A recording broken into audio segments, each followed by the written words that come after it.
when the popular girls cornered Maya in the bathroom with craft scissors, planning to live stream her humiliation by cutting off her beautiful long hair. They had no idea they were about to face a girl who'd been training in Brazilian jiu-jitsu since she was 8 years old. What happened next left them begging for mercy and changed the entire social order of Riverside High forever. In just 90 seconds, Maya went from victim to legend, and the bullies learned why you should never judge a book by its cover. Before we jump back in, tell us where you're tuning in from, and if this story touches you, make sure you're subscribed, because tomorrow I've saved something extra special for you. The October morning sun filtered through the palm trees surrounding Riverside High School as Maya Rodriguez adjusted her worn backpack straps and took a deep breath. 2 months into her junior year at her 6th school in 4 years, she still felt like an outsider navigating foreign territory. At 16, Maya had perfected the art of blending in, keeping her head down, and avoiding the kind of attention that made military families like hers unwelcome wherever they landed. Maya's appearance worked in her favor for staying invisible. Standing barely 5'3" with long black hair that cascaded past her shoulders, she looked like she belonged in an art class, sketching quietly in the corner rather than anywhere near confrontation. Her clothes were simple and practical, dark jeans and oversized sweaters that her mother picked up from discount stores between her double shifts at the hospital. Everything about Maya Rodriguez screamed ordinary, unremarkable, safe to ignore. What the students of Riverside High couldn't see was the discipline that ran through Maya's veins like steel cables. Her father, Sergeant Carlos Rodriguez, had been deployed overseas for the past 18 months, but his influence shaped every aspect of how Maya moved through the world. Military precision guided her morning routine, her study habits, and most importantly, her training schedule that began before dawn in the garage her mother had converted into a makeshift gym.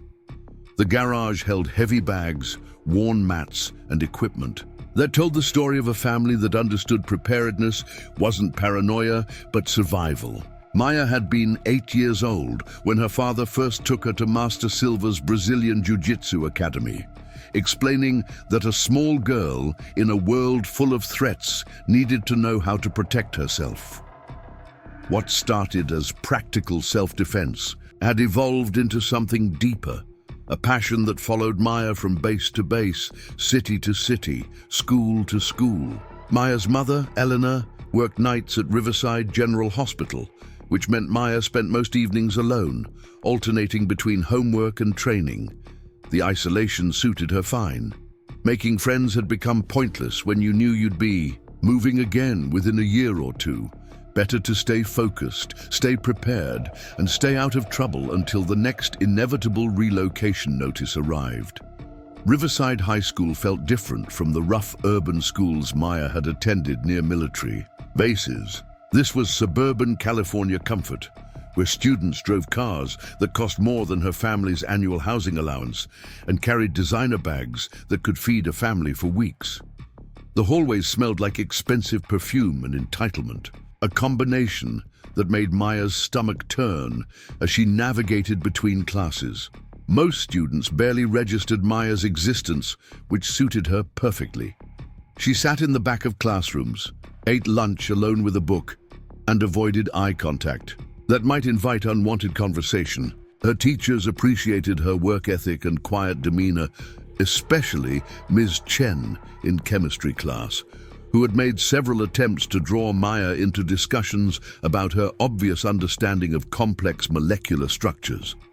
The social hierarchy at Riverside High operated like clockwork, with clearly defined territories and unspoken rules that Maya observed from the sidelines. At the top of the food chain sat Brittany Walsh and her carefully curated circle of influence, girls who had grown up together in the same wealthy neighborhoods and treated the school like their personal kingdom. Brittany Walsh commanded attention the moment she entered any room. Tall and blonde, with the kind of confidence that came from never being told no, She moved through the hallways like she owned them, which in many ways she did. Her father sat on the school board, her mother chaired the PTA, and her family's donations had funded half the sports programs at Riverside High.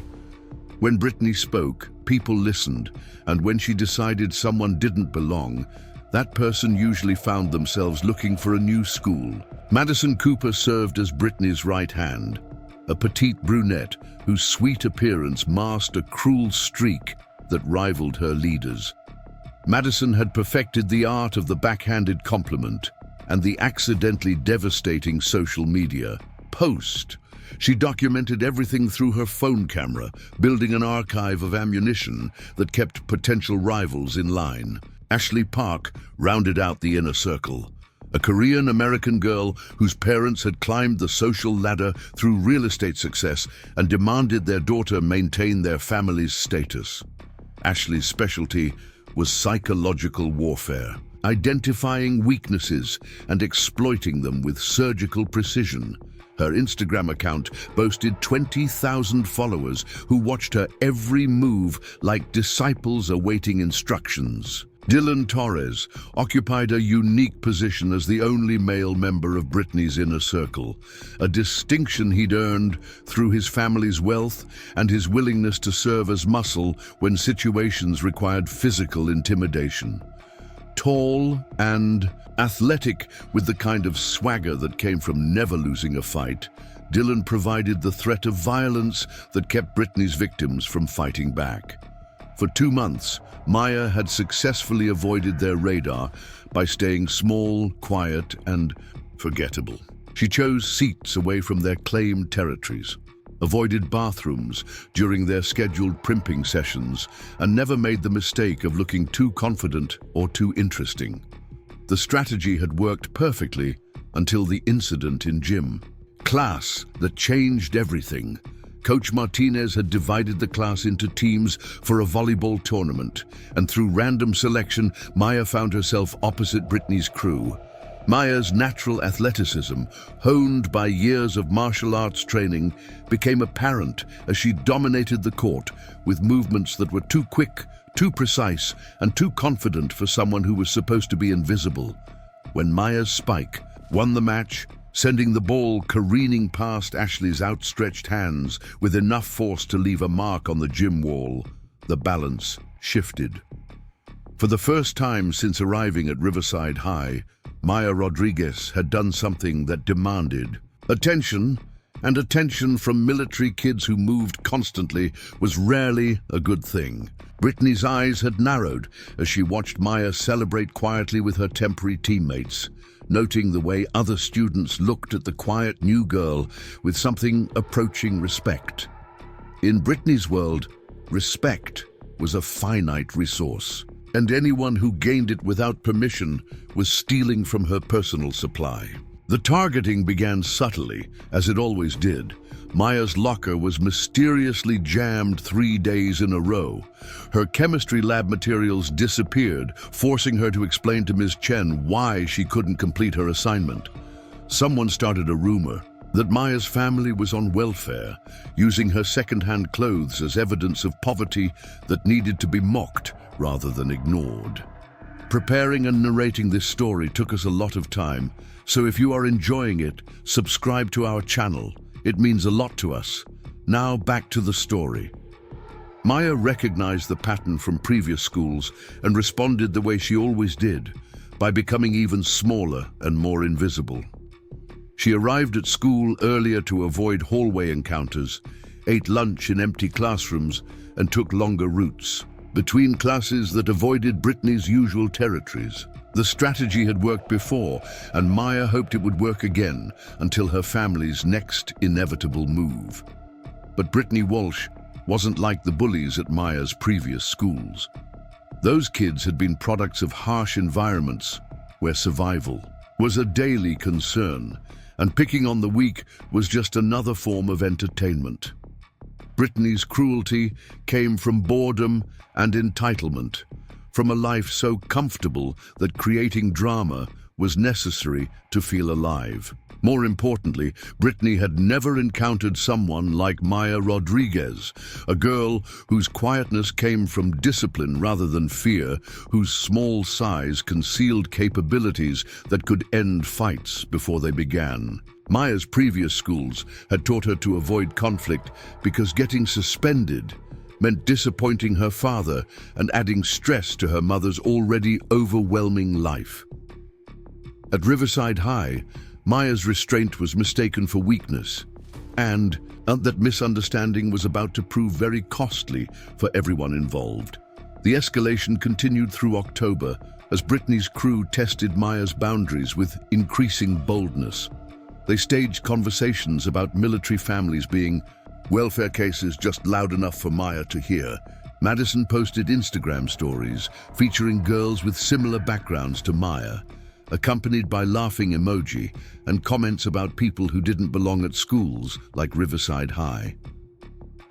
Maya absorbed each attack without reacting, her face a mask of indifference that her father had taught her to wear when emotions became liability. Inside, however, something was building, a pressure that had nothing to do with fear and everything to do with the warrior spirit that Master Silva had cultivated through years of training. The breaking point was approaching, though none of the participants realized it yet. Maya continued her early morning training sessions, her body maintaining the reflexes and conditioning that she hoped never to need. Brittany's crew grew bolder, mistaking Maya's restraint for an invitation to escalate. And somewhere in the space between predator and prey, a confrontation was taking shape that would redefine everyone's understanding of power, strength, and the dangerous assumptions people make about quiet girls who just want to be left alone. The third week of October brought an unseasonable heatwave to Riverside, California, and with it, a restlessness that seemed to infect the entire student body of Riverside High. Maya Rodriguez felt the change in atmosphere the moment she stepped through the main entrance that Tuesday morning, her worn sneakers squeaking against polished floors that reflected the harsh fluorescent lighting overhead. Something had shifted in the social ecosystem, and Maya's finely tuned survival instincts told her that whatever was coming would involve her whether she wanted it to or not. Maya had developed a sixth sense for trouble during her nomadic childhood, a skill born from constantly adapting to new environments where the rules changed, but the dangers remained remarkably consistent. Military bases, suburban schools, inner-city academies, each had their own version of the same predatory dynamics, and Maya had learned to read the signs like a meteorologist tracking storm systems. The way conversations stopped when she passed, the sideways glances that lingered a beat too long, the subtle repositioning of bodies in hallways all indicated that her period of invisibility was coming to an end.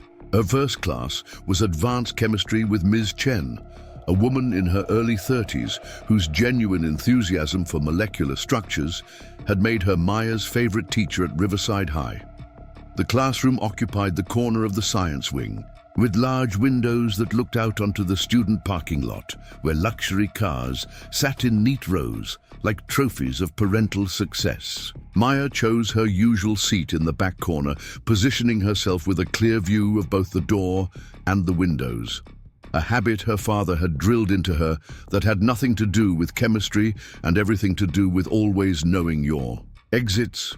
Ms. Chen was discussing covalent bonds when Maya noticed Ashley Park whispering urgently to Madison Cooper 3 rows ahead, both girls stealing glances in Maya's direction with the kind of excited energy that preceded social media drama. Ashley's phone was partially concealed beneath her textbook, her thumbs moving rapidly across the screen in what Maya recognized as coordination messages. The digital age had made bullying more efficient, allowing predators to organize their attacks with military precision while maintaining plausible deniability.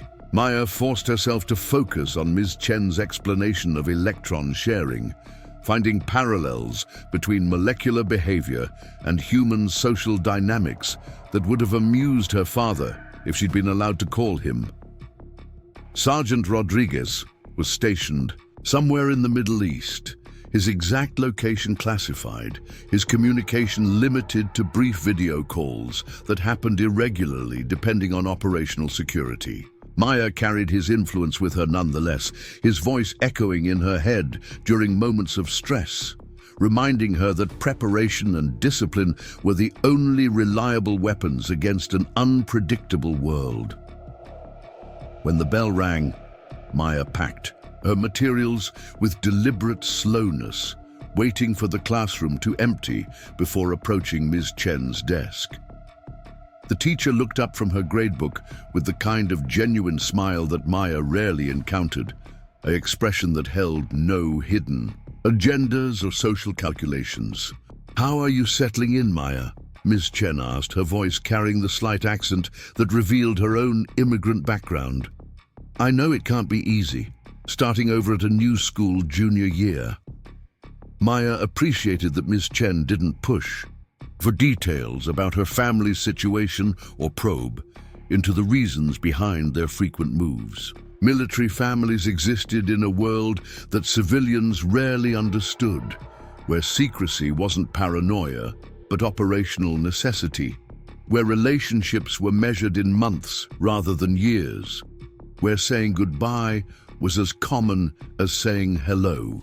"I'm managing," Maya replied, a phrase that covered multitudes without revealing anything specific. "Your class is challenging in a good way. The molecular dynamics remind me of patterns I've studied before." Ms. Chen's eyebrows raised slightly, recognizing the intelligence behind Maya's carefully neutral response. "Have you considered entering the regional science fair? Your understanding of chemical interactions suggests you might have some interesting research ideas." Maya felt a moment of genuine temptation, imagining herself presenting original research to judges who cared about scientific method rather than social hierarchies.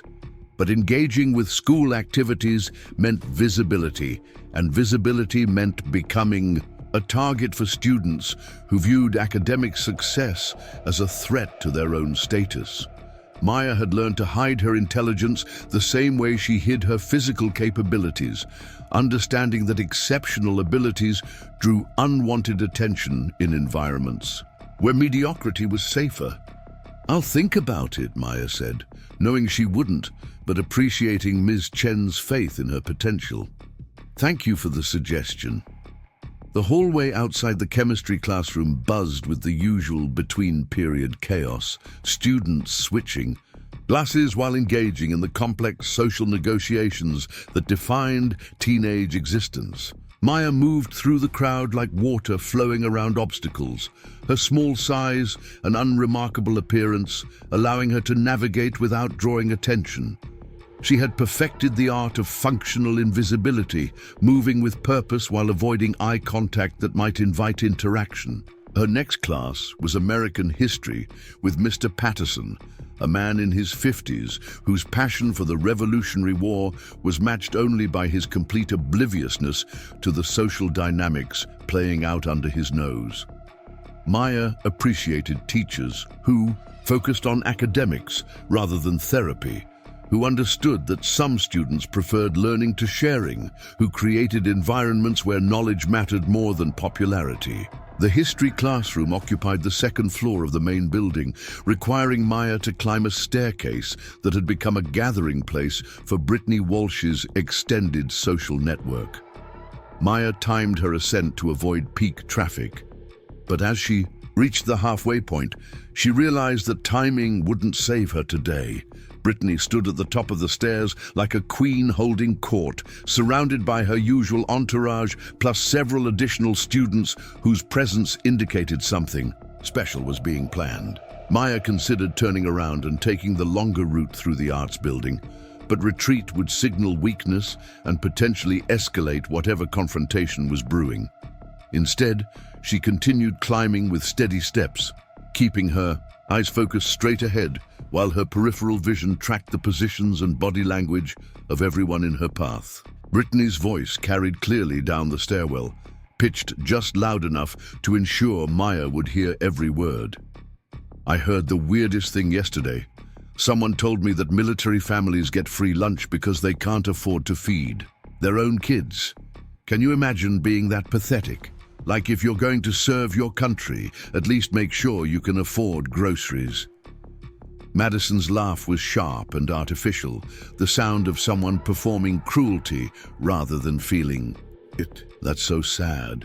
I mean, my dad says military people are basically just welfare recipients with uniforms. They take jobs they can't get in the real world and then expect everyone to thank them for it. Maya reached the top of the stairs and moved to pass the group, her face showing no reaction to words designed to provoke her into defending her father's service. She had heard variations of these insults before, usually from people whose understanding of military life came from movies and whose closest encounter with sacrifice was choosing between premium cable packages.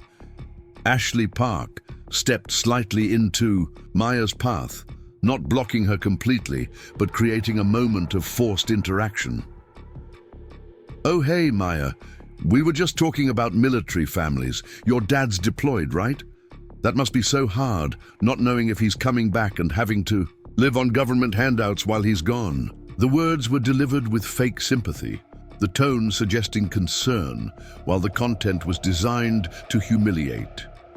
Maya recognized the technique from previous schools, the way skilled bullies disguised attacks as conversations, making their victims appear paranoid or aggressive if they responded defensively.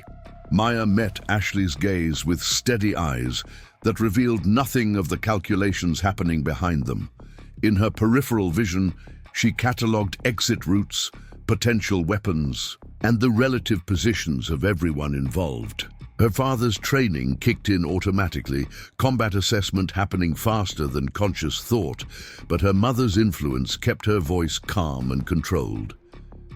"He's serving where he's needed," Maya said simply, neither defending nor explaining, refusing to provide additional ammunition for future attacks. "Excuse me, I need to get to class." She moved past the group without hurrying, her steps measured and confident, despite the laughter that followed her down the hallway. Maya understood that this encounter was reconnaissance, not the main event. Brittany's crew was testing her reactions, looking for emotional weak points they could exploit later when they had a larger audience and better preparation. American history passed in a blur of Revolutionary War battles and colonial politics, but Maya's attention was divided between Mr. Patterson's lecture and the text messages she could see being exchanged by students throughout the classroom. Phones were supposedly banned during instruction, but teachers had learned to pick their battles, and Mr. Patterson was too focused on the Boston Tea Party to notice the digital organizing happening under his nose. Maya caught fragments of conversations as students filed out after the bell, references to lunch period and the bathroom near the gymnasium, locations and timing being coordinated with the efficiency of a military operation. She recognized the patterns from previous schools, where bullying had evolved from random cruelty to organized campaigns, where social media had transformed individual harassment into crowd-sourced entertainment. Lunch period at Riverside High was a carefully choreographed social performance, with each clique occupying designated territories in the cafeteria while maintaining awareness of rival groups and potential opportunities for drama. Maya typically spent lunch in the library, eating a sandwich while reading, avoiding the complex negotiations required to navigate the social minefield of adolescent dining politics. Today, however, the library was closed for inventory, forcing Maya to find alternative refuge. She purchased a small salad from the cafeteria, more to blend in than from hunger, and looked for an empty table where she could eat quickly and escape before the period ended. The cafeteria was louder than usual, filled with an energy that suggested something significant was being planned. Maya found a corner table near the emergency exit, positioning herself with her back to the wall and a clear view of the room. Her training had taught her that awareness was survival, that understanding your environment was more important than any weapon you might carry. She ate mechanically while observing the social dynamics playing out around her, noting the way information flowed through the room like electricity through a circuit. Brittany's table occupied the center of the cafeteria like a throne room, with various students approaching to pay homage or deliver gossip. Maya watched Madison showing something on her phone to the gathered audience, their reactions suggesting photographs or videos that were generating excitement and anticipation. Ashley was taking notes in what appeared to be a planning session, her expression focused and determined. Dylan Torres sat slightly apart from the girls, his body language suggesting discomfort with whatever was being discussed. Maya had observed Dylan in previous weeks and identified him as the weak link in Brittany's operation, someone who provided muscle but lacked enthusiasm for pure cruelty. His participation seemed motivated more by social pressure than genuine malice, which meant he might hesitate at a crucial moment if properly challenged. The lunch period was winding down when Maya noticed several students heading toward the gymnasium area, including members of Brittany's crew who normally spent the entire break-holding court in the cafeteria. Maya's instincts told her that whatever had been planned was about to happen, and that her presence near the gym would be required whether she chose to go there or not. Maya disposed of her lunch tray and headed toward her next class, which was conveniently located in the arts building on the opposite side of campus from the gymnasium. She had no intention of walking into whatever trap had been set, but as she reached the main hallway, she heard her name being called over the intercom system. Maya Rodriguez, please report to the gymnasium for uniform fitting. Maya Rodriguez to the gymnasium for uniform fitting. Yes, sir. The announcement was obviously fake, since Maya wasn't involved in any sports programs that would require uniforms, but it served its purpose of creating a seemingly legitimate reason for her to be in that area. Students around her turned to look, some with curiosity, others with the anticipatory excitement of spectators who sensed approaching drama. Maya faced a decision that would define the rest of her time at Riverside High. She could ignore the announcement and continue to her art class, risking being labeled a coward but avoiding immediate confrontation. Or she could walk into what was obviously a trap, trusting in abilities that she had spent years developing but had never used outside of controlled training environments. Her father's voice echoed in her memory, lessons about courage and cowardice that had shaped her understanding of honor and duty. Sergeant Rodriguez had taught her that running from fights was smart, but running from bullies only encouraged them to escalate their attacks. Sometimes, he had explained during their training sessions in the garage, the only way to end a conflict was to finish it decisively and publicly. Maya changed direction and headed toward the gymnasium, her steps steady and purposeful. She wasn't walking into a trap. She was walking into an opportunity to end this harassment before it escalated further. Her heart rate remained calm, her breathing controlled, her mind shifting into the focused state that Master Silva had taught her to access during sparring sessions. The hallway leading to the gymnasium was unusually empty, most students either in class or heading to their next period. Maya's footsteps echoed off polished floors as she approached the girls' bathroom that served the athletic facilities, the location where she suspected her confrontation was waiting. As she pushed open the bathroom door, Maya felt the familiar calm that preceded combat, a state where time slowed and awareness expanded to encompass every detail of her environment. Whatever happened next would determine not just her immediate safety, but her entire experience at Riverside High School. The bathroom was not empty. The girls' bathroom near the gymnasium existed in a perpetual state of semi-neglect, one of those institutional spaces that receive just enough maintenance to function, but never enough attention to feel welcoming. Cracked mirror tiles reflected fractured images back at anyone brave enough to check their appearance, while flickering fluorescent lights cast an unforgiving pallor over everything they touched. The air held the lingering scent of industrial cleaning products mixed with the humidity that seemed to seep through the walls from the adjacent pool area. Maya pushed through the heavy door and immediately assessed her surroundings with the methodical precision her father had drilled into her since childhood. 3 stalls lined the left wall, their metal doors hanging slightly askew on hinges that had seen better decades. A row of sinks occupied the right side, their surfaces stained, with rust marks that no amount of scrubbing could eliminate. Most importantly, there was only one exit, the door she had just entered through, which now seemed to close with unusual finality behind her.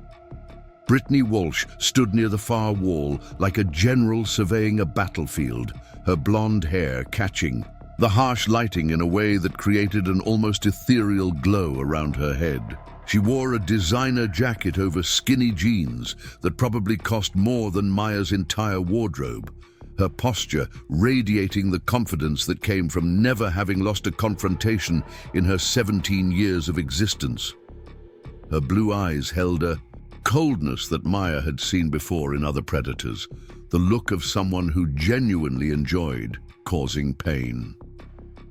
Madison Cooper positioned herself near the sinks, her petite frame deceptive in its apparent harmlessness. In her right hand, she held a pair of craft scissors, the kind used in art classes for cutting construction paper, but which could easily slice through human hair with minimal effort. The scissors caught the light as Madison shifted her weight, the metallic gleam serving as both tool and threat in the confined space of the bathroom. Ashley Park stood by the paper towel dispenser, her phone already in video recording mode, the small red light indicating that whatever happened next would be documented for digital posterity. Her expression showed the focused concentration of a director preparing to capture the perfect shot, someone who understood that modern humiliation required both live performance and recorded evidence to achieve maximum impact. Dylan Torres occupied the space near the door, his broad shoulders and athletic build serving as insurance against Maya's potential escape. His face showed discomfort with the situation, but his presence nevertheless blocked the only exit route, making him complicit regardless of his personal feelings about what was planned. His hands hung at his sides, ready to grab Maya if she attempted to flee before the show could begin. Maya took 2 steps into the bathroom and stopped, her mind automatically calculating distances, angles, and potential weapons, while her expression remained carefully neutral. Years of training had taught her to never reveal her tactical thinking, to appear calm and cooperative while her subconscious mind prepared for violence. The bathroom's confined space actually worked in her favor, limiting the number of attackers who could engage her simultaneously while providing solid surfaces she could use for leverage and momentum. Brittany's voice carried clearly in the tiled space, each word enunciated with the careful precision of someone who had rehearsed this moment multiple times. Maya Rodriguez, welcome to your makeover session. We've decided that your look is getting a little too much attention around here, and we're going to help you blend in better with your actual social status. Maya remained silent, understanding that any response would be used against her, either in the moment or in whatever edited version of events would eventually circulate through social media.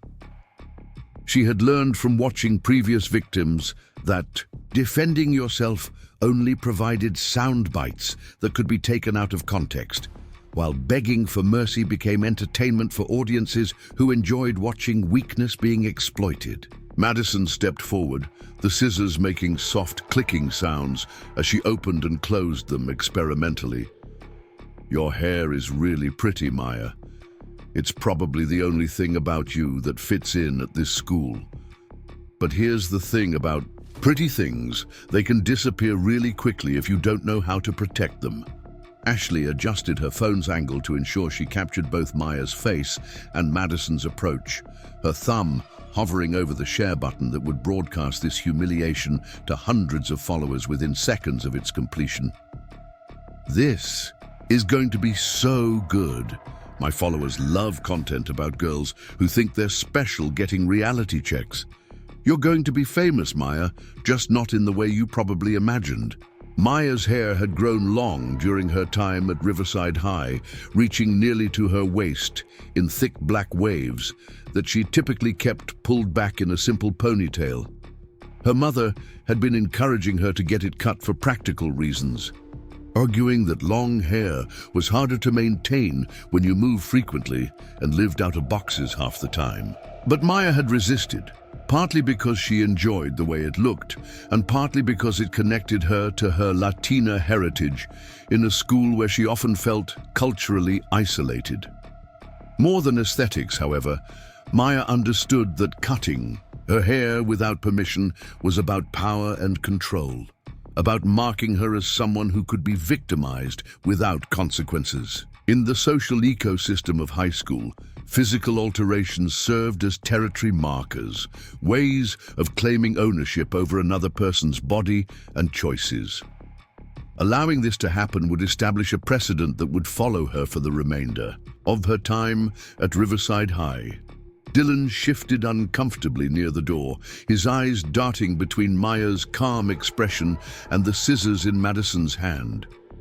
Maybe we should just mess with her stuff instead of actually cutting anything.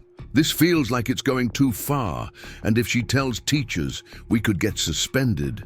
Brittany's laugh was sharp and dismissive, the sound of someone who had never faced real consequences for her actions. Dylan, your family doesn't donate enough money to this school for you to have opinions about what goes too far. Maya understands that she brought this on herself by trying to stand out when she should have stayed invisible. Don't you, Maya? Thus, Maya met Brittany's gaze directly, her dark eyes revealing nothing of the combat calculations happening behind them. Her breathing remained steady and controlled, a technique Master Silver had taught her for managing adrenaline during high-stress situations. Her weight was evenly distributed on both feet, her hands loose at her sides, her body language suggesting resignation, while her muscles prepared for explosive movement. Madison took another step closer, bringing herself within striking distance while raising the scissors toward Maya's ponytail. Hold still and this will be over quickly. We're not trying to hurt you, just teach you about knowing your place. Maybe when your hair grows back, you'll remember to stay in your lane. The scissors made contact with Maya's hair, the cold metal, touching the back of her neck as Madison positioned the blades around the thick ponytail. Ashley leaned forward with her phone, capturing the moment when the quiet new girl would be transformed from person to victim, when her dignity would be stripped away for the entertainment of people who had never experienced real hardship. Maya felt the slight tension as Madison began to close the scissors, metal blades biting into hair that had taken months to grow. This was the moment of decision, the instant where she could either submit to humiliation or reveal capabilities that would change everything. Her father's voice echoed in her memory, lessons about when to fight and when to flee, about the difference between avoiding conflict and accepting defeat. Time seemed to slow as Maya's training took control of her body without conscious direction. Her right hand moved with lightning speed, grabbing Madison's wrist and twisting it away from her hair while simultaneously stepping backward to create distance. The scissors clattered to the tile floor, their metallic sound echoing through the bathroom like a bell, announcing the beginning of a very different kind of performance. Madison cried out in surprise and pain as Maya's grip threatened to break her wrist, the carefully planned humiliation suddenly becoming a physical confrontation that none of them had anticipated. Maya's movements were precise and controlled, demonstrating strength that seemed impossible from someone her size, technique that spoke of years of serious training rather than playground scuffles. Ashley nearly dropped her phone in shock, her carefully composed shot suddenly becoming documentary footage of something far more dangerous than simple bullying. The red recording light continued to blink, capturing everything for an audience that was about to witness a very different kind of viral content than what had been planned. Brittany's confident expression transformed into something closer to confusion as she processed what had just happened. Maya Rodriguez, the quiet military kid who was supposed to be an easy target, had just neutralized their primary weapon with a level of skill that suggested serious martial arts training. The balance of power in the bathroom had shifted dramatically in the space of a single heartbeat. Dylan pushed off from the door, his athletic instincts telling him to intervene before the situation spiraled completely out of control. He was bigger and stronger than Maya, with wrestling experience that should have given him significant advantages in close-quarters combat. But as he moved toward her, Maya's calm expression never changed, her dark eyes tracking his approach with the focused attention of a predator rather than prey. Maya released Madison's wrist and dropped into a fighting stance that was subtle but unmistakable to anyone who understood combat sports. Her feet were positioned for optimal balance and mobility, her hands raised slightly in a guard position that could transition instantly to offensive or defensive techniques. Most importantly, her breathing remained controlled, indicating someone who was prepared for violence rather than overwhelmed by it. Madison stumbled backward, clutching her wrist and staring at Maya with a mixture of pain and disbelief. The scissors lay forgotten on the bathroom floor, their potential as weapons neutralized by someone who understood that controlling distance and timing was more important than possessing tools. Madison's carefully applied makeup was already beginning to smear as tears of pain and humiliation started to flow. Ashley continued recording, her social media instincts overriding her common sense as she documented what was rapidly becoming evidence of assault rather than entertainment. Her followers were about to receive content they had never seen before, a real fight involving someone who actually knew how to fight rather than the usual hair-pulling and slapping that characterized most high school conflicts. Brittany's voice lost some of its earlier confidence as she processed this unexpected development. Maya, you need to calm down right now. We were just playing around, and you're taking this way too seriously. Let's all just take a deep breath and forget this happened. Maya's response was delivered in a voice that was calm and steady, carrying none of the emotion that typically accompanied teenage confrontations. You came here to cut my hair without permission while recording it for social media. That's assault and harassment, not playing around. Now you need to decide how this ends.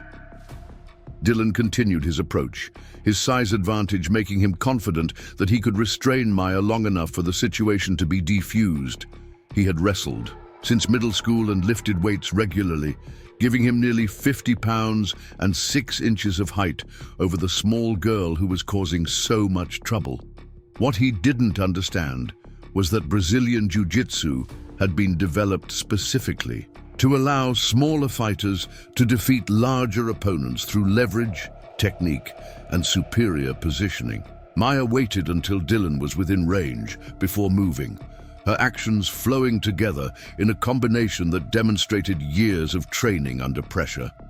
She grabbed his outstretched arm and used his forward momentum against him, stepping aside while pulling him off balance. Before Dylan could adjust, Maya had transitioned behind him, her arm wrapping around his neck in a rear naked choke that cut off his air supply with textbook precision. Dylan's eyes widened as he realized that his size advantage meant nothing when his opponent understood how to neutralize it. Maya's technique was flawless, her positioning preventing him from using his strength while gradually tightening her hold on his airway. His hands clawed frantically at her arm, but Maya had learned to make her chokes unbreakable, applying pressure with mechanical efficiency.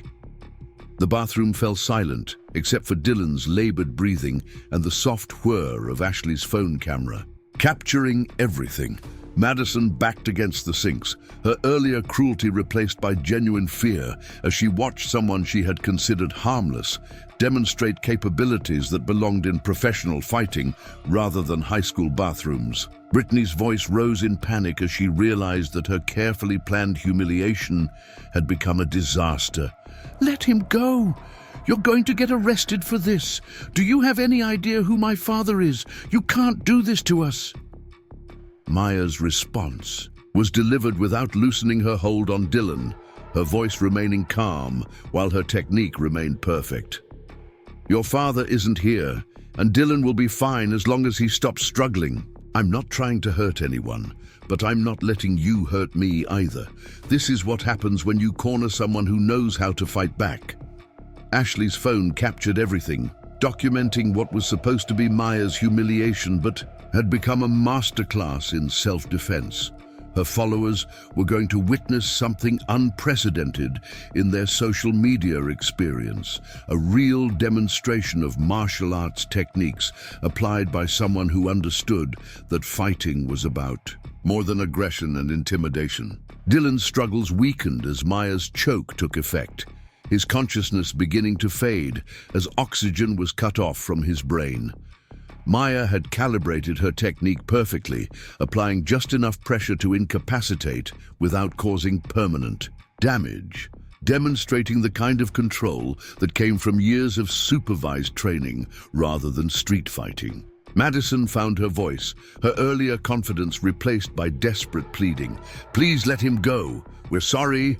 We won't bother you anymore. Please don't hurt him." Maya maintained her hold for several more seconds, ensuring that Dylan understood his position before gradually releasing the pressure. He collapsed to the bathroom floor, gasping for air, while Maya stepped back to a position where she could monitor all three remaining threats simultaneously. The quiet girl from the back of chemistry class had just demonstrated that appearances could be catastrophically deceiving, and that military families produced children who understood violence in ways that suburban teenagers couldn't comprehend. The balance of power in the bathroom had shifted permanently, and everyone present understood that whatever happened next would be determined by Maya Rodriguez rather than Brittany Walsh. Dylan Torres gasped on the cold bathroom floor, his chest heaving as oxygen flooded back into his lungs.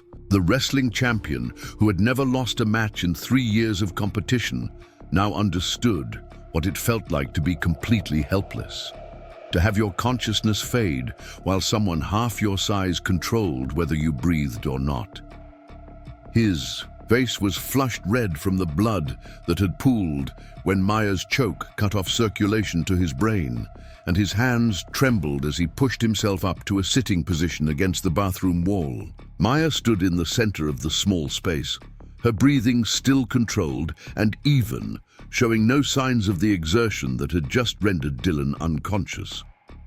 Her long black hair had come loose from its ponytail during the struggle, framing her face in a way that made her appear both younger and more dangerous simultaneously. The transformation was complete now.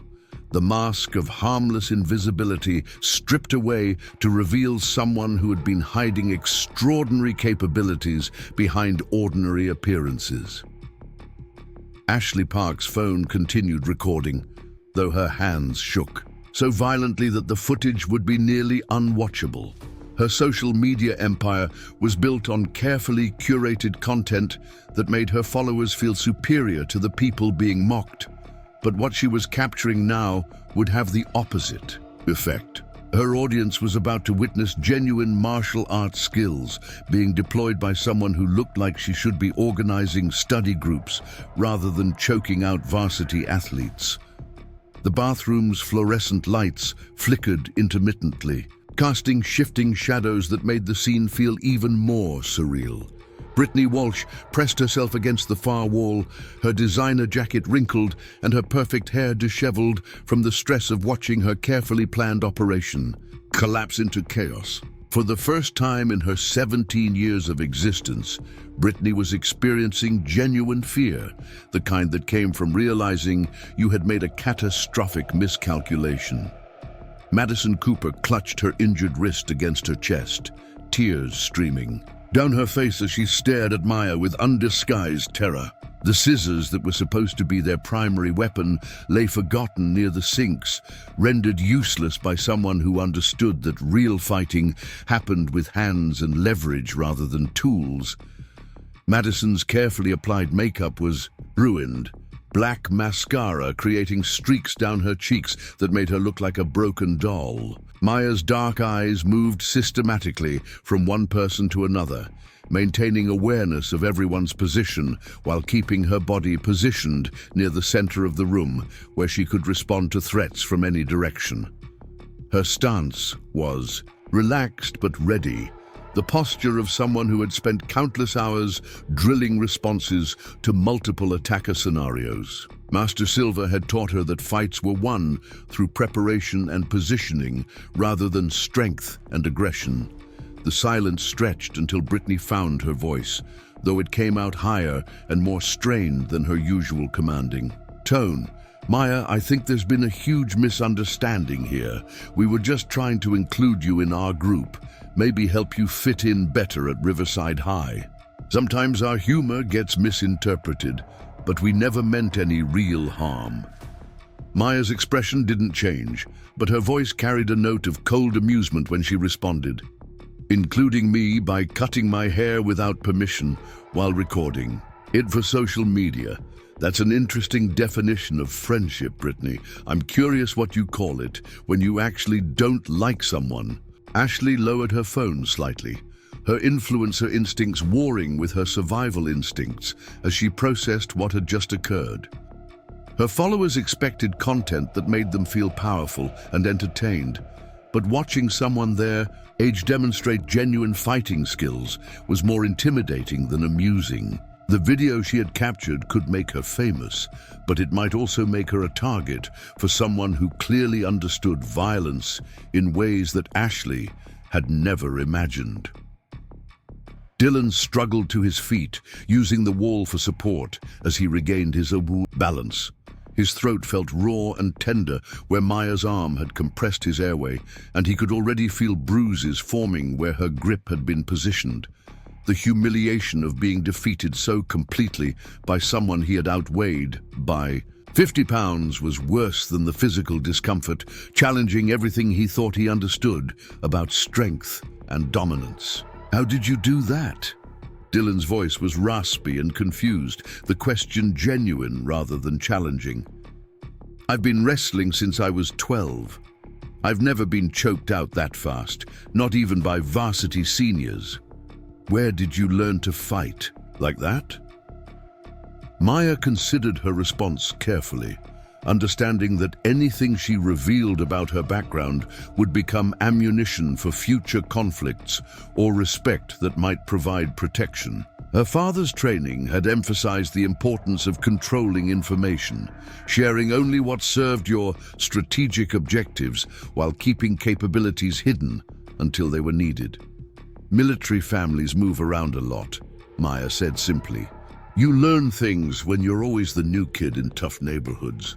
Self-defense becomes a necessity rather than a hobby when you can't rely on having friends to watch your back. Madison found enough courage to speak, though her voice was barely above a whisper. Are you going to hurt us more? Please, my wrist is already injured, and I promise we won't bother you again. We just wanted to have some fun. We didn't know you were so dangerous. Maya's laugh was short and humorless, the sound echoing off the bathroom tiles in a way that made everyone flinch. Dangerous? I'm a 16-year-old girl who just wants to attend school without being harassed. You're the ones who brought scissors into a bathroom to assault someone while recording it for entertainment. Who exactly is dangerous in this situation? Brittany tried to regain some semblance of control, her voice taking on the commanding tone she used when addressing underclassmen or anyone else she considered beneath her social status. Look, Maya, you've made your point. You're tougher than you look, and you've earned some respect. But if you hurt us anymore, there will be consequences. My father sits on the school board, and he has connections throughout this community. You need to think about your future here. Maya's response came with the kind of calm certainty that was more unsettling than any threat could have been. Your father's connections don't change the fact that you attempted to assault me while recording evidence of your crimes. Ashley's phone has everything documented, including your own words about what you planned to do. I'm not worried about consequences, Brittany. I'm wondering if you should be. Ashley's eyes widened as she realized that her phone, which was supposed to capture Maya's humiliation, had instead recorded a detailed confession of premeditated assault, followed by clear evidence of self-defense. Her social media obsession had created a digital trail that could destroy her college prospects and potentially result in criminal charges. The irony was not lost on anyone in the bathroom. Dylan pushed himself away from the wall, testing his balance while keeping his distance from Maya. His wrestling experience told him that engaging her again would be futile, that someone with her level of technical skill could neutralize his size advantage repeatedly. More importantly, his moral compass, which had been overridden by peer pressure and social expectations, was reasserting itself now that the immediate threat was over. This whole thing was stupid, Dylan admitted, his voice still rough from the choking. I never wanted to be part of cutting anyone's hair.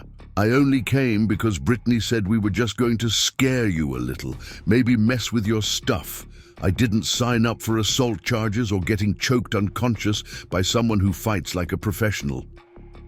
Brittany's facade of control cracked further as she realized that her crew was abandoning her authority in real time.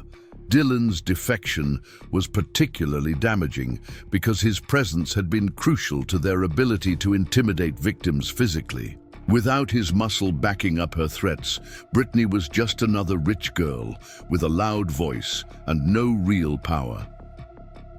Madison shifted nervously near the sinks, her injured wrist making it difficult to maintain her balance. The pain was a constant reminder of how quickly their planned entertainment had become a nightmare, how someone they had dismissed as weak had proven capable of inflicting real damage when cornered. Her understanding of social hierarchies was being rewritten by someone who operated according to different rules. Maya, what do you want from us? Madison's question was desperate, spoken by someone who was accustomed to buying her way out of problems, but didn't understand what currency would work in this situation. Money, we can pay you to forget this happened, or if you want us to leave you alone, we can do that too. Just please don't let anyone else see that video. Maya's smile was slight but genuine, the expression of someone who had just realized that victory was more complete than she had initially understood. Ashley's recording had captured everything, creating leverage that could protect Maya from future harassment while potentially destroying the social media careers that her attackers valued more than anything else. I don't want your money, Madison. I want something much simpler than that.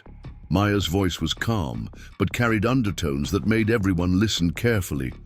I want to finish my junior year at Riverside High without being bothered by people who think bullying is entertainment. I want to attend classes, eat lunch, and walk through hallways without looking over my shoulder for the next planned humiliation. Ashley clutched her phone tighter, understanding that the device now contained evidence that could ruin her life if it reached the wrong people. Her influencer brand was built on her image as someone cool and powerful, but the video showed her participating in planned assault while being completely dominated by her intended victim. Her followers would abandon her faster than she could delete the content. The video, Ashley said urgently. You can't let anyone see it. It would destroy everything I've worked for. My college applications, my sponsorship deals, my entire social media presence. Please, I'll do anything you want. Just don't let that footage get out.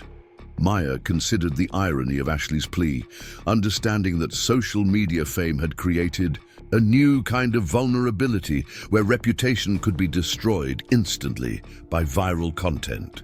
The same platforms that Ashley used to humiliate others had now captured her own downfall, creating perfect karmic justice through digital documentation.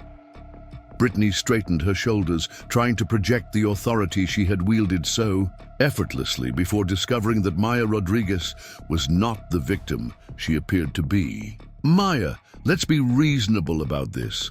Everyone makes mistakes, and we're all teenagers figuring things out. Surely we can find a solution that works for everyone without anyone's life being ruined over a simple misunderstanding. Maya's laugh was genuinely amused this time, the sound of someone who appreciated irony when it was presented so clearly. A simple misunderstanding? Brittany, you organized a group assault with weapons while planning to distribute humiliation videos for social media entertainment. That's not a misunderstanding. That's a felony. Dylan remained against the wall, his hands raised slightly, in a gesture of surrender that acknowledged Maya's dominance of the situation. His wrestling coach had taught him that knowing when you were beaten was as important as knowing how to win. And Dylan understood that continuing to challenge Maya would only result in further humiliation. What happens now? Dylan asked, his question directed at Maya rather than Brittany for the first time since entering the bathroom. Do you report us to the administration? Call the police? Post the video yourself? You have all the power here, and we're at your mercy. Maya walked slowly to where the scissors lay near the sinks, her movements causing everyone to tense as they wondered what she planned to do with the weapon that had started this confrontation. She picked up the scissors and examined them carefully, their metal surfaces reflecting the harsh bathroom lighting while everyone held their breath. Instead of threatening anyone with the tool, Maya simply placed the scissors on the edge of the sink, where they would be easily visible to anyone entering the bathroom. The gesture was symbolic rather than threatening, a reminder of what had been planned and what had actually occurred when they underestimated someone who refused to be victimized. What happens now, Maya said slowly, depends entirely on what happens for the rest of the school year. Ashley's phone contains evidence of attempted assault that could send all of you to juvenile detention and destroy your college prospects permanently. But that video never has to see daylight if certain conditions are met. The bathroom fell, silent except for the sound of water dripping from a leaky faucet, everyone waiting to hear terms that would determine their immediate futures and long-term prospects. Maya held complete power over 4 people who had entered this space, confident in their ability to humiliate someone they considered beneath them. Madison wiped her face with her uninjured hand, smearing makeup further while trying to compose herself enough to listen carefully to whatever ultimatum Maya was about to deliver. Her wrist throbbed with pain that would serve as a constant reminder of this encounter for weeks to come. Ashley's thumb hovered over her phone's delete button, but she didn't dare erase the evidence without Maya's permission.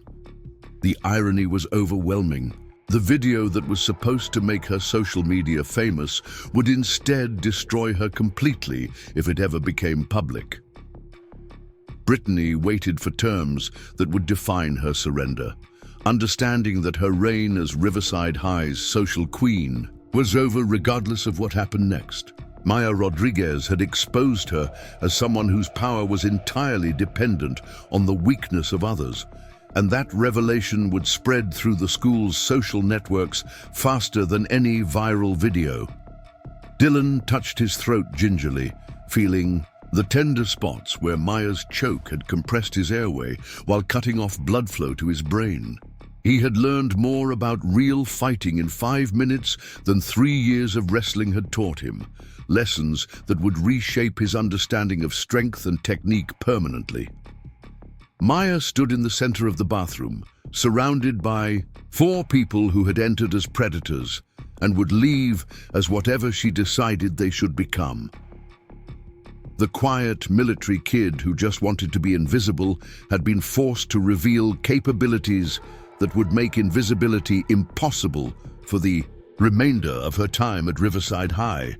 Maya looked at each face in turn, reading the fear and desperation that had replaced the earlier arrogance and cruelty. The power dynamic in the small bathroom had completely reversed, and she understood that how she handled this moment would determine not just her remaining time at Riverside High, but potentially the futures of everyone involved. Her father's voice echoed in her memory, Lessons about victory and mercy, about when to press advantages and when to show restraint that had been drilled into her during countless training sessions in military-based gyms around the world.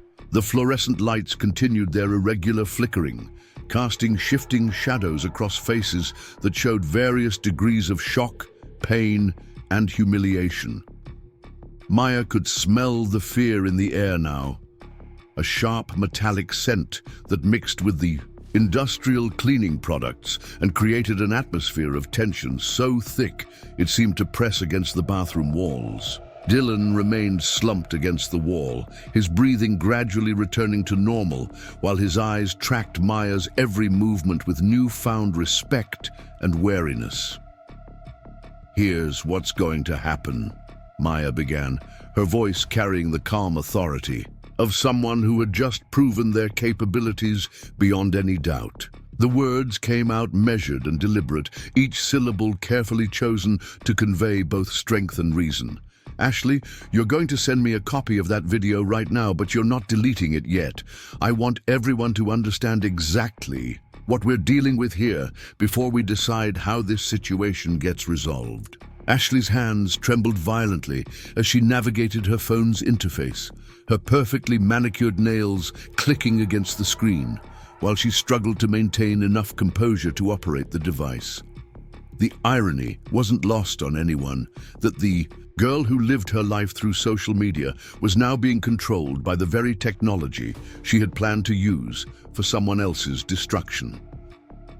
Her breathing came in short, panicked gasps as she realized that her entire future was literally in Maya's hands. The video shows attempted assault with a weapon, conspiracy to commit assault, and harassment based on ethnicity and economic status, Maya continued, her tone remaining conversational despite the gravity of her words.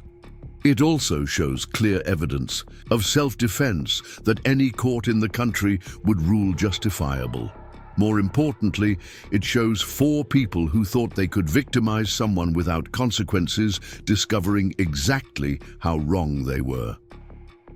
Madison whimpered softly as Maya's analysis sank in, understanding for the first time that their harmless prank had actually been a serious crime that could result in juvenile detention, expulsion, and permanent criminal records that would follow them for the rest of their lives. Her injured wrist throbbed with each heartbeat, a constant reminder of how quickly their entertainment had become their nightmare.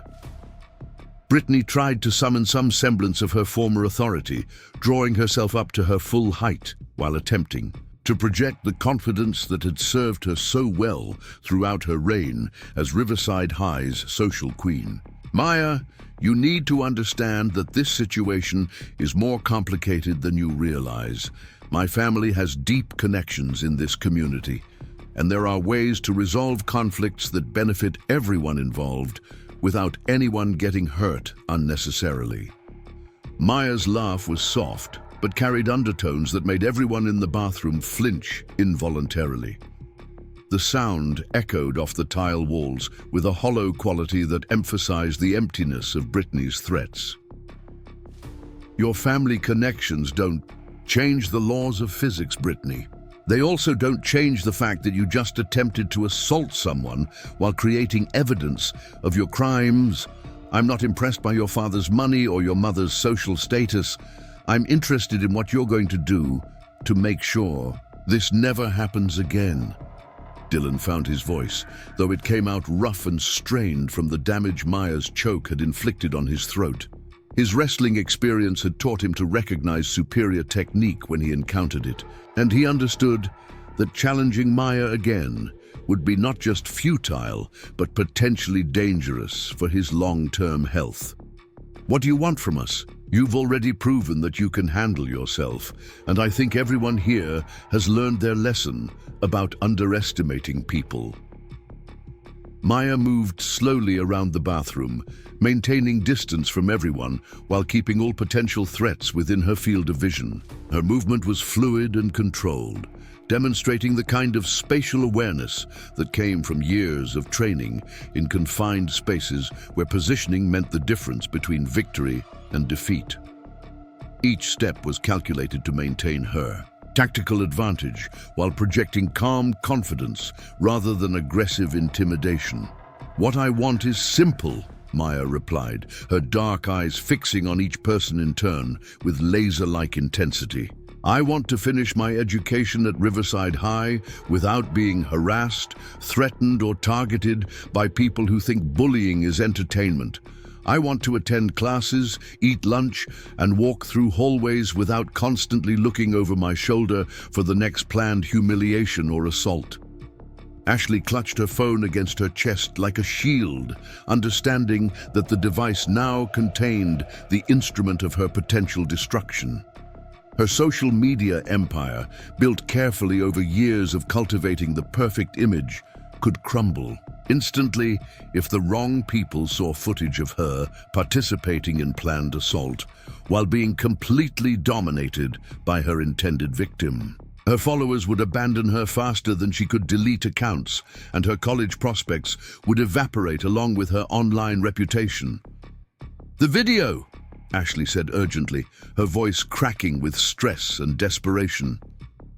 "You can't let anyone else see it. It would destroy everything I've worked for since middle school. My brand, my sponsorship deals, my college applications, my entire future. Please, I'll do whatever you want, just don't let that footage become public." Maya considered the irony of Ashley's plea, understanding that social media fame had created a new kind of vulnerability where reputation could be destroyed instantly by viral content. The same platforms that Ashley used to humiliate others had now captured her own downfall, creating perfect karmic justice through digital documentation that would serve as evidence of both the crime and its consequences. "Your brand was built on making other people feel small so your followers could feel superior," Maya observed, her voice carrying a note of genuine curiosity rather than judgment. "What exactly did you think would happen when you eventually targeted someone who refused to be made small? Did you imagine you could keep escalating forever without meeting someone who would push back effectively?" Madison found enough courage to speak, though her voice was barely above a whisper and punctuated by small sounds of pain as she shifted her injured wrist. "Maya, we're sorry. We really are. We never meant for things to go this far, and we certainly never expected you to be so capable of defending yourself. Can't we just call this even and move on with our lives?" Maya's expression showed genuine amusement at Madison's suggestion, the kind of smile that appeared when someone encountered logic so flawed it became entertaining rather than offensive. "Call it even.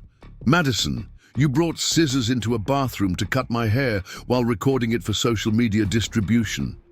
I defended myself using non-lethal force and stopped when the threat was neutralized. Exactly how do you calculate that as even?" The bathroom door remained closed, sealing them all inside this small space where social hierarchies had been completely inverted and new rules were being established through demonstrated capability rather than inherited privilege. Maya understood that what happened in the next few minutes would determine not just her own safety for the remainder of high school, but potentially the safety of every other student who might be targeted by people who considered harassment a form of entertainment. Brittany tried a different approach, her voice taking on the pleading tone she had never needed to use before in her 17 years of getting everything she wanted through manipulation and social pressure. "Maya, I know this looks bad, but you have to understand that we were just trying to help you fit in better at Riverside High.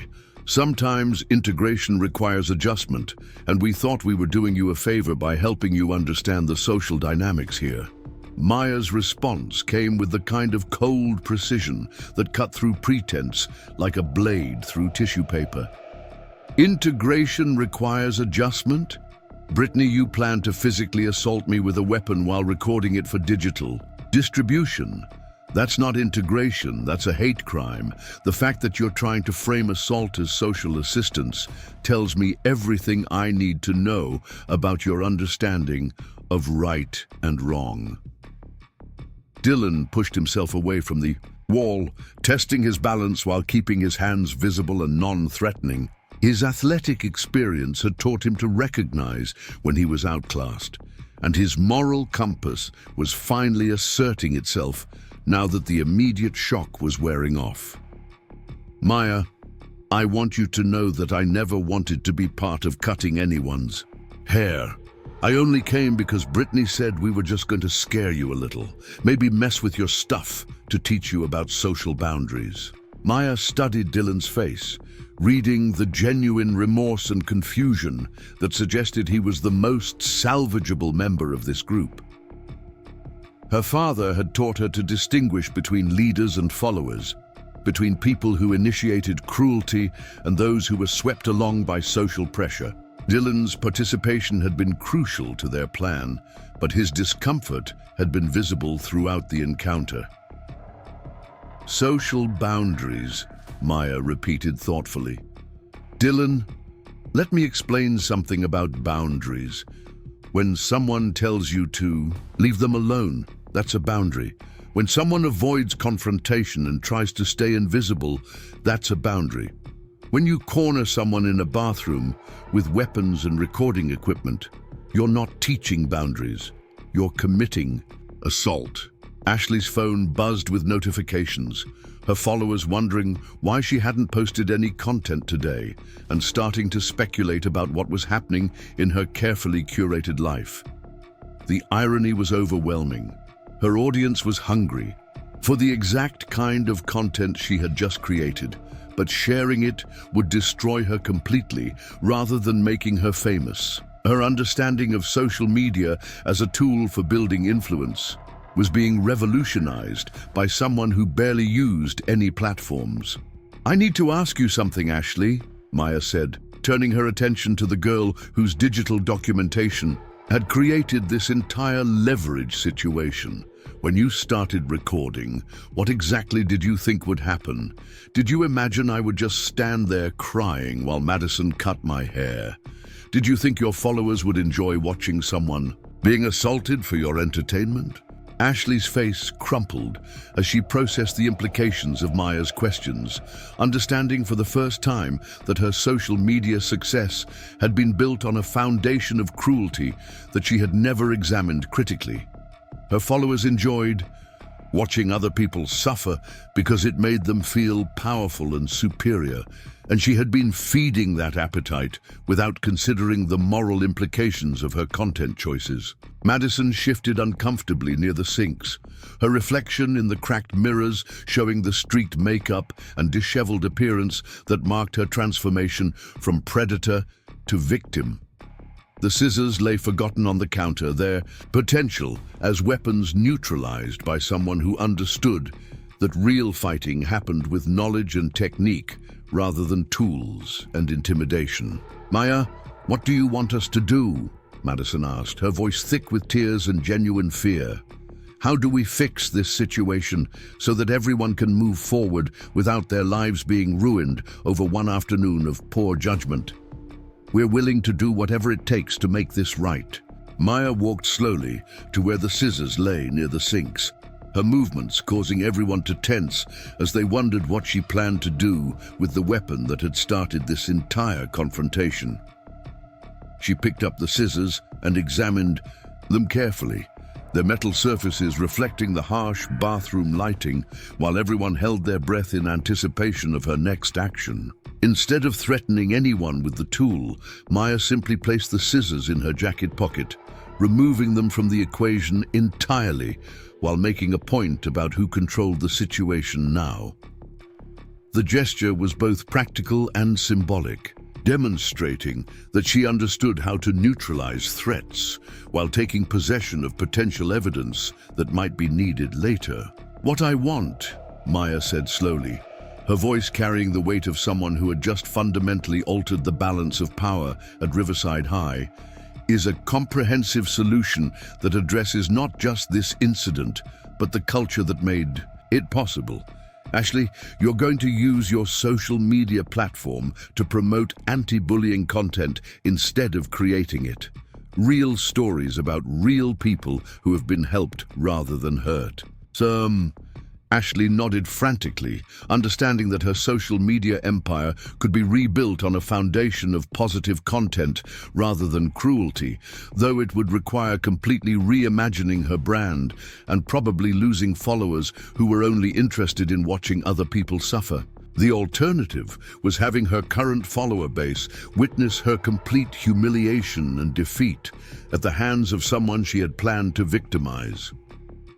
Brittany, you're going to use your family's influence to strengthen anti-bullying policies at Riverside High and actually enforce them, Maya continued, her gaze fixed on the girl who had orchestrated this entire confrontation. Your father sits on the school board, which means he has the power to create safe spaces for students who don't fit into your narrow definition of acceptable.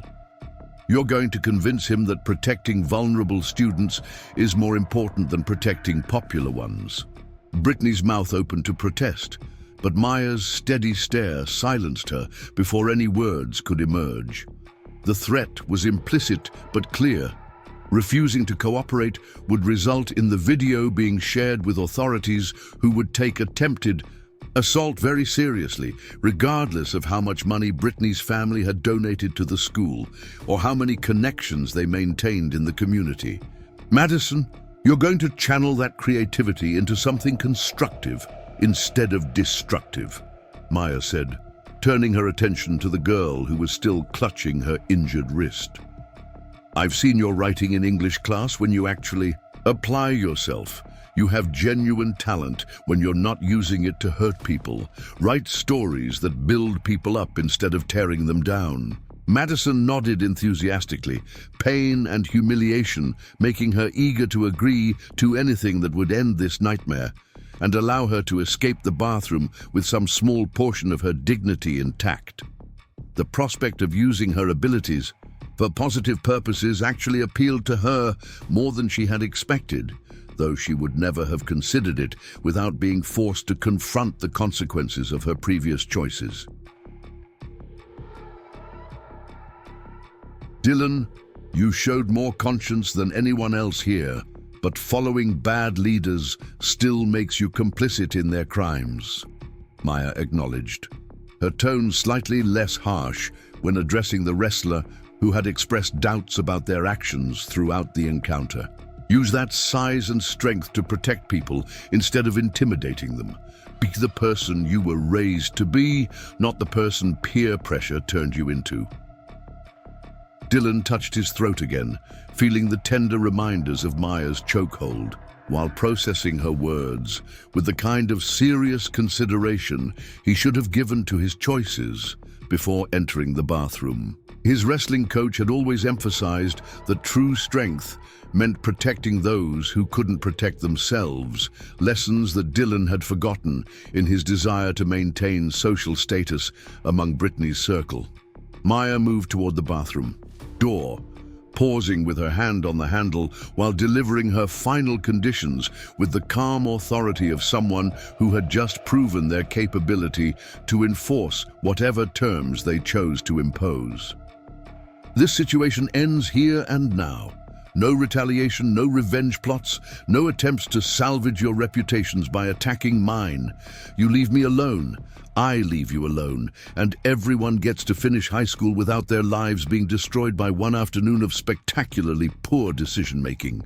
Indeed, the bathroom door opened with a soft whoosh of displaced air, and Maya stepped into the hallway beyond, leaving 4 shaken teenagers to contemplate how completely their world had changed in the span of 30 minutes. The quiet new girl who was supposed to be an easy target had instead proven to be someone who could end conflicts as decisively as she could defend herself. Someone who understood both violence and restraint in ways that none of them had imagined possible. Word of the bathroom confrontation spread through Riverside High like wildfire over the following days, though the details became increasingly distorted with each retelling as students added their own interpretations and embellishments to events they hadn't witnessed. Some versions had Maya defeating multiple attackers simultaneously using ancient martial arts techniques. Others claimed she had received special military training from her deployed father, and a few suggested she was some kind of undercover operative who had been placed at the school for reasons too classified to discuss. What remained consistent across all versions was that Brittany Walsh's crew had been thoroughly defeated by someone they had attempted to bully, and that Maya Rodriguez was not someone to be trifled with under any circumstances whatsoever.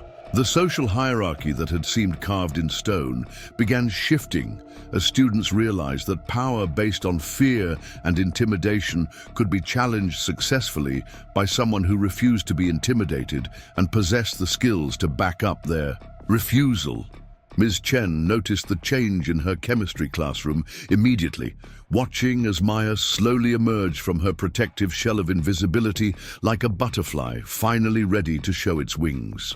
Students who had previously ignored her began offering tentative friendship, drawn by curiosity about someone who had accomplished what many of them had only dreamed of doing to their own tormentors, but also by genuine respect for someone who had handled victory with such measured restraint. Maya's mother noticed the change too during their evening phone calls, observing that her daughter seemed more relaxed and confident when discussing her daily experiences at school.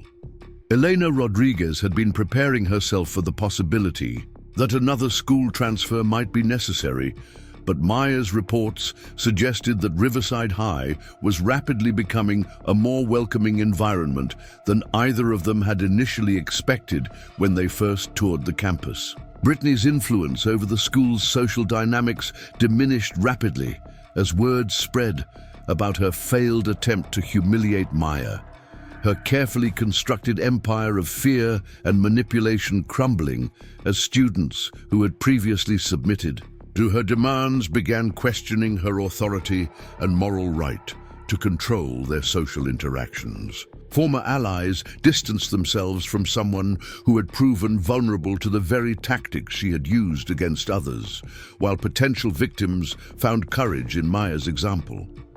Madison channeled her creativity into writing for the school newspaper, producing articles that highlighted positive student achievements and community service projects instead of spreading gossip and rumors designed to damage reputations. Her injured wrist healed within weeks, but the lesson about consequences lasted much longer, fundamentally reshaping her understanding of how words and actions could impact other people's lives in ways she had never previously considered.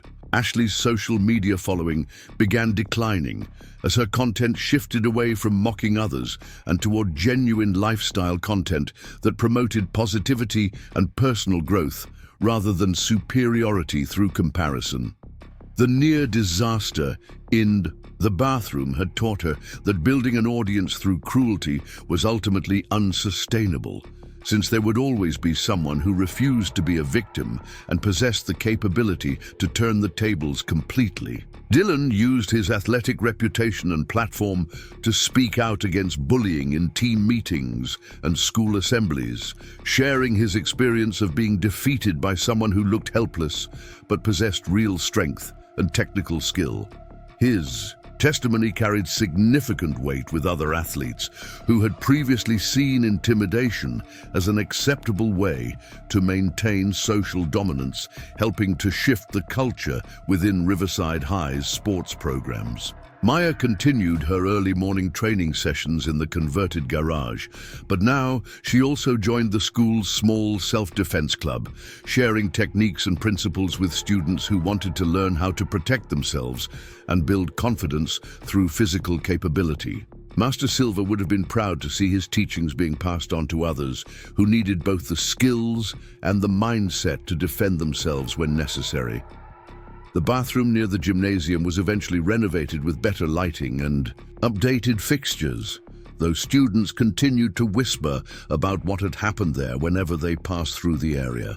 The space became symbolic of the fact that appearances could be catastrophically deceiving, that quiet people might possess extraordinary capabilities, and that attempting to bully someone always carried the risk of discovering you had chosen Exactly the wrong target.